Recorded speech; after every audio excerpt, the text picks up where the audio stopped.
my spooky friends. If this is your first time to my channel, thank you so much for joining me today. My name is Emily and today it is Sunday, so we are doing yet again another spooky Sunday. Let's go ahead and jump right on in.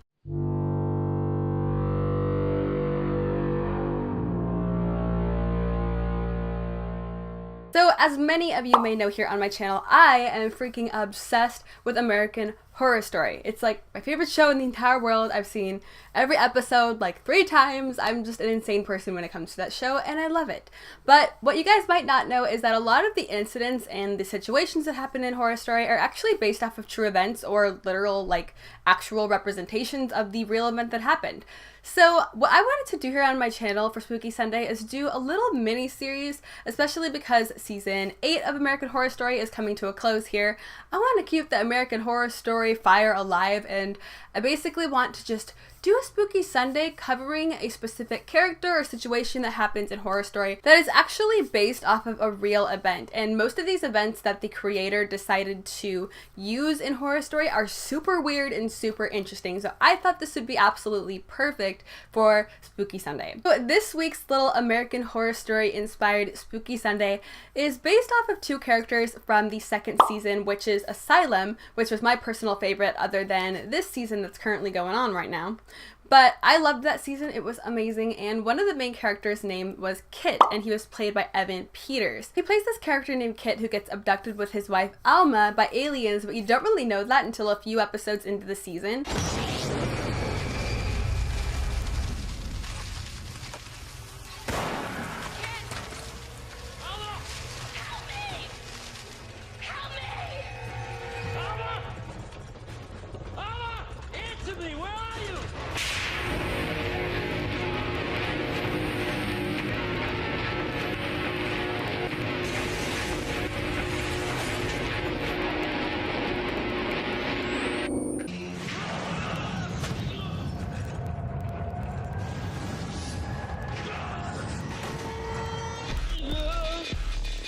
And they get abducted by aliens and a bunch of stuff happens to them, but basically they don't really remember, and then they start getting the memories back after a while. And basically those 2 characters were actually inspired by a real life event and a real life couple named Betty and Barney Hill. And this was one of the first big UFO cases in America. This happened in, I believe, the early 1960s. So this is a really interesting story and things get really crazy, and I really think it was cool that the creator of American Horror Story, Ryan Murphy, decided to use them as main characters in the 2nd season. It made it really interesting, and a lot of people don't know that they're actually based on real people. Betty and Barney Hill were an American couple who claimed that they were abducted by aliens in a rural part of the state of New Hampshire from September 19th to September 20th in 1961. It was the first widely publicized report of an alien abduction in the US. The incident came to be called the Hill abduction and the Zeta Reticuli incident because the couple stated they were kidnapped from aliens who claimed to be from the Zeta Reticuli system. The alleged UFO sighting happened on September 19th, 1961 around 10:30 p.m. The Hills were driving back from Portsmouth from a vacation in Niagara Falls in Montreal. Just south of Lancaster, New Hampshire, Betty claimed to have observed a bright point of light in the sky that moved from below the moon and the planet Jupiter upwards to the west of the moon. While Barney navigated the US Route 3, Betty reasoned that she was observing a falling star, only it moved upward. Since it moved erratically and grew bigger and brighter, Betty urged Barney to stop the car for a closer look, as well as to walk their dog Daisley. Betty, looking through binoculars, observed an odd-shaped craft flashing multiple colored lights travel across the face of the moon. Because her sister several years earlier said that she had seen a flying saucer, Betty thought it might be what she was observing. Through binoculars, Barney observed what he reasoned was a commercial airline traveling towards Vermont on its way to Montreal. However, he soon changed his mind because without looking as if it turned, the craft rapidly descended in his direction. The couple watched as the silent, illuminated craft moved radically and bounced back and forth in the night sky. About a mile down the road, Barney stopped in the middle of the highway because the craft descended towards their vehicle. The huge, silent craft hovered approximately 80 to 100 feet above the Hill's 1957 Chevrolet Bel Air and filled their entire view of the windshield. It reminded Barney of a huge pancake, he recalled later. Carrying his pistol in his pocket, he stepped away from the vehicle and moved closer to the object. Using the binoculars, Barney claimed to have seen 8 to 11 humanoid figures who were peering out of the craft's window, seemingly looking at him. In unison, all but one figure moved to what appeared to be a panel on the rear wall of the hallway that encircled the front portion of the craft. The remaining figure continued to look at Barney and communicated a message telling him to stay where you are and keep looking. Barney had a recollection of observing the humanoid forms wearing glossy black uniforms and black caps. After being horrified at what he was watching, Barney eventually got back into the car and told Betty, "They're going to capture us." He saw the object again shift its location to directly above the vehicle. He drove away at high speed, telling Betty to look for the object. She rolled down her window and looked up.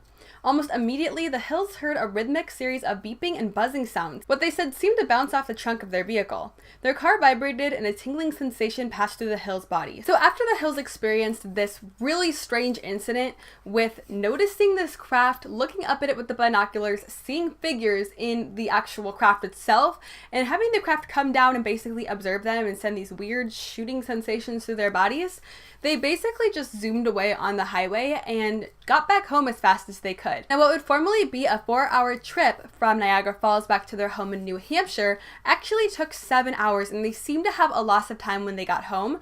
They felt like it only took 4 hours, but somehow it had taken 7, and they didn't really know where the other 3 hours had gone to, which is a classic sign of alien abduction if you are into alien abduction cases like I am. Now, after the incident, after the Hills got home after 7 hours of driving, which should have only taken them 4, they slept in until very late the next day, and when they woke up, they noticed a few odd things about their appearance. The dress that Betty was wearing was torn and had a weird pink powder substance on it that no one has identified to this day.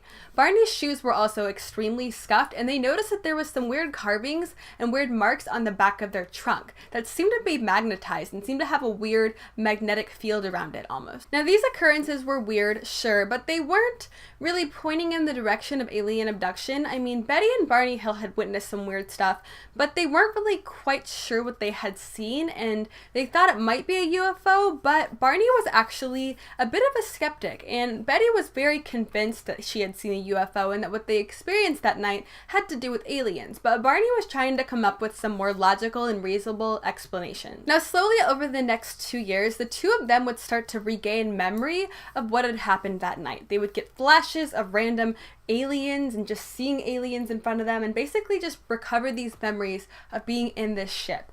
And Barney was not having it. He had to actually take a leave of absence from his work, and he was just really stressed out and didn't really want anything to do with the situation. Now, at the same time, Betty was looking into this way more. She was very interested in this subject. She wanted to know what had happened to them, but she couldn't seem to grasp the memories that she was getting back. She would get back a little piece here and there, but she didn't really get enough to prove anything and to really understand and explain what had happened. Now, 2 years later, the two actually came in contact with a psychotherapist who decided to do some experiments on them. Now, Betty and Barney had gone to the police, and many people had looked into it, and the police force actually seemed very interested in the case, and they weren't making them seem like they were crazy. The police were focused in on the situation and believed the two. So upon meeting with the psychotherapist, he believed that the two had actually experienced something very strange and very otherworldly that night.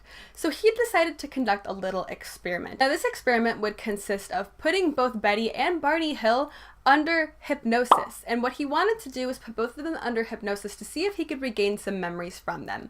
Now, during the time of the 2 years that led up to this, like I said, Barney didn't want anything to really do with the situation and kind of just wanted to move on from it because he was disturbed, obviously, and he just wasn't having it. But Betty, as I said, was very interested, and she had a few dreams where she remembered being on the ship and remembered seeing aliens and remembered seeing a specific alien master, if you will, that we'll talk about in a little bit. But she wrote down these dreams that she had in a little dream journal, and she never showed them to Barney since he was having such a hard time coping with all of this. So back to 2 years later when they met up with the psychotherapist. So the psychotherapist decided to do these experiments on Betty and Barney, and he basically put them in 2 separate rooms and put them both under hypnosis at different times. Now, there are actual tapes from this hypnosis session, and I will include some so you guys can hear what Barney was talking about and basically what he said when he was under hypnosis. They're men, all with black jackets.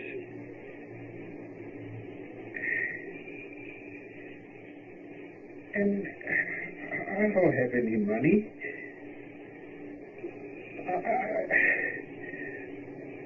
I don't have anything. The eyes are there.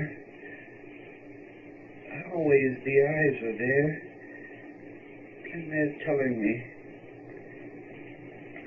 I don't have to be afraid. Where are you? You're in the car? No. I'm just suspended. I'm just floating about.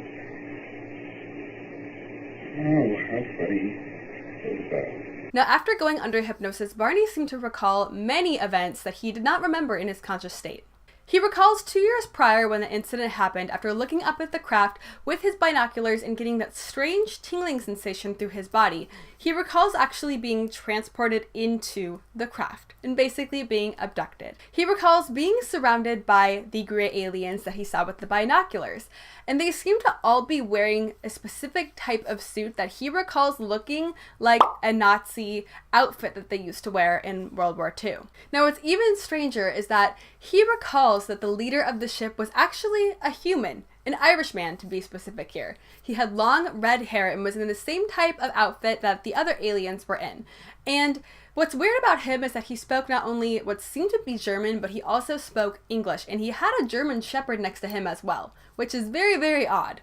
Now, the one thing that Barney remembers very vividly is that these aliens communicated telepathically. So he knew what they were saying to him, but they weren't actually opening their mouths and saying something. They were communicating to him telepathically, and he remembers them doing experiments on him and taking hair samples, skin samples, blood samples. They didn't do anything too drastic, but they just kind of poked and prodded around at him and then eventually let him go. So now let's go into Betty's hypnosis. So Betty's hypnosis was almost a word-for-word reenactment of what Barney said.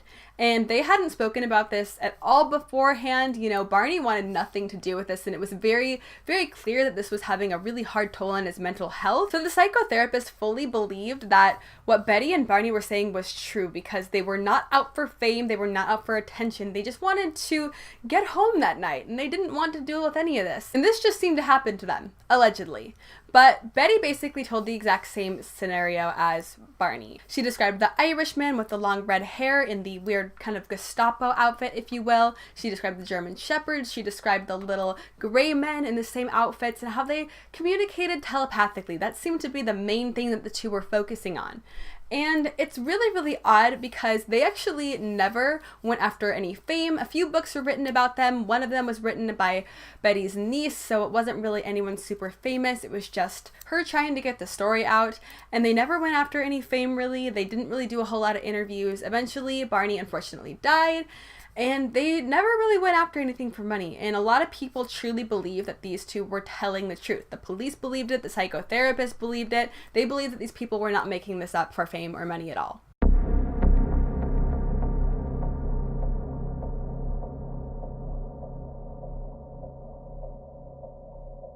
Now, if that wasn't strange enough already, when Betty and Barney Hill both came back to their consciousness and both came back to their normal state of mind after being taken out of hypnosis, they didn't remember a thing. They remembered the same things that they had remembered for the past 2 years, and that was it. They didn't remember anything that they had said during the tapes. And of course, they were played the tapes, but they still didn't really remember it. So it's like the hypnosis triggered their memories, that maybe the aliens put them under like a memory loss spell thing, like Men in Black or whatever. I don't really know. I don't know how alien stuff works.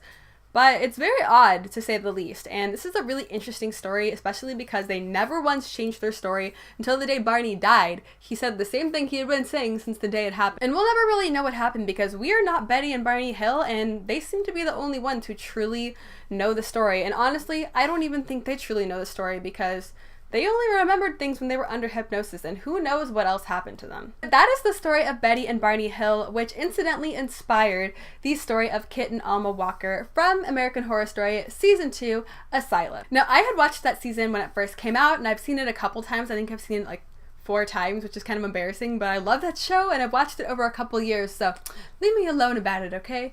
But when I first saw that season, I didn't make the connection at all. Even though I've known about the Betty and Barney Hill thing for a while, I didn't make the connection. But then I saw online a list of all of the true events that happened in American Horror Story that happened in real life too, and I saw Betty and Barney Hill as Kit and Alma Walker, and like the light bulb went off for me. I was just like, oh my god, that's totally them. That's super interesting, and I really like that they were able to incorporate that into the story. It's super cool. But that is going to be wrapping up this week's Spooky Sunday, and as I said, this is going to be a little mini series here on my channel, so I have so much to talk about next week and the week after.